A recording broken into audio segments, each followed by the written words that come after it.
కొల్లేరు సమస్యలపై కూటమి ప్రభుత్వం దృష్టి పెట్టింది. ఇందులో కీలకమైన అభయారణ్య సరిహద్దుల రేషనలైజేషన్ పై ఉన్న ఆంక్షల్ని సడలించాలి అని కోరుతూ కేంద్ర ఎంపవర్డ్ కమిటీకి ఏపీ ప్రభుత్వం లేఖ రాసింది. దీంతో దశాబ్దాలుగా తమను వేధిస్తున్న అభయారణ్యం పరిధి సమస్య పరిష్కారానికి లైన్ క్లియర్ అవుతోంది అని ఈ ప్రాంత వాసులు ఎదురు చూస్తున్నారు. కొల్లేరు సమస్య ఏపీ రాజకీయాల్లో చాలా కాలంగా నలుగుతూ వస్తుంది.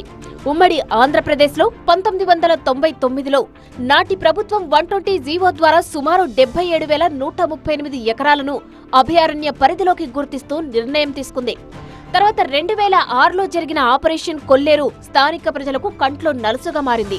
తరతరాలుగా అక్కడ జీవిస్తున్న కొల్లేరు ప్రజలకు రోడ్లు వెయ్యాలన్నా, ఇల్లు కట్టుకోవాలన్నా, వ్యవసాయం చేయాలన్నా, పశువులను మేపుకోవాలన్నా, చివరికి తమ జీవనాధారమైన చేపల వేటపై సైతం ఆంక్షలు పెరిగిపోయాయి. కూటమి అధికారంలోకి వచ్చాక సెంట్రల్ ఎంపవర్డ్ కమిటీ సిఈసి ప్రాంతంలో పర్యటించింది.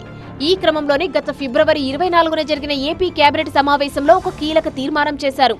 జాతీయ వన్యప్రాణి బోర్డు తన 48వ సమావేశంలో చేసిన సిఫారసుల మేరకు కొల్లేరు అభయారణ్య సరిహద్దులను హేతుబద్ధీకరించాలని నిర్ణయించారు. కొల్లేరు అభయారణ్యం పరిధి నుంచి సుమారు 20,000 ఎకరాలను మినహాయించాలని కోరుతూ కేంద్ర కమిటీని కోరిన రాష్ట్ర ప్రభుత్వం ఈ మేరకు లేటెస్ట్ గా సిఈసికి అధికారికంగా లేఖ రాయడం ఆసక్తిని రేకెత్తిస్తోంది.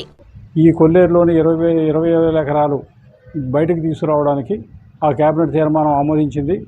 దాని ప్రకారం ఏప్రిల్ 18వ తారీఖున మళ్ళీ కాంతిలాల్ దండే గారు మళ్ళీ సిఈసికి లెటర్ రాసి 20,000 ఎకరాల సదస్సుని తొలగించడానికి అనుమతి ఇవ్వాలని చెప్పేసి లెటర్ రాశారు. మేము సిఈసి వాళ్ళు తొందరగా దానికి సమాధానం ఇచ్చి అనుమతిస్తారని చెప్పి మేము ఆశిస్తున్నాము. ఆ రకంగా జరిగిన వెంటనే మా జిరాయితీ రైతులు వాళ్ళు ఈ అటవీ శాఖ వారి ఆంక్షల పరిధి నుంచి బయటకు వచ్చి వారికి కావాల్సిన విధంగా వారు వ్యవసాయం చేసుకోవడానికి అనువుగా ఉంటుంది.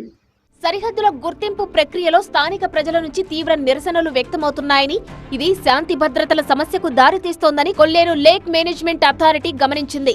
దీనిని పరిగణలోనికి తీసుకున్న రాష్ట్ర మంత్రివర్గం గత ఆంక్షలు, ప్రజల నుంచి వస్తున్న వ్యతిరేకత, పరిపాలనపరమైన ఇబ్బందులను దృష్టిలో ఉంచుకొని 2018లో జారీ చేసిన నిలుపుదల ఆదేశాలను వెనక్కి తీసుకోవాలని సిఈసిని కోరింది.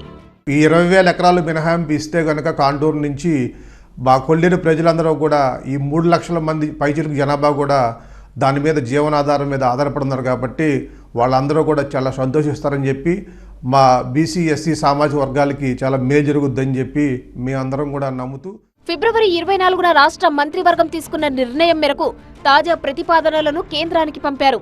ఇందులో ముఖ్యంగా 14,500 ఎకరాల జిరాయితీ పట్టా భూములను మినహాయించడమే ప్రధాన లక్ష్యంగా కనిపిస్తోంది. జిరాయితీ పట్టా భూములకు మోక్షం లభిస్తే అది వేలాది కుటుంబాలకు ప్రాణవాయువు అవుతుందని కొల్లేరు వ్యవసాయ, మత్స్యకారుల సంఘం నేతలు అభిప్రాయపడుతున్నారు.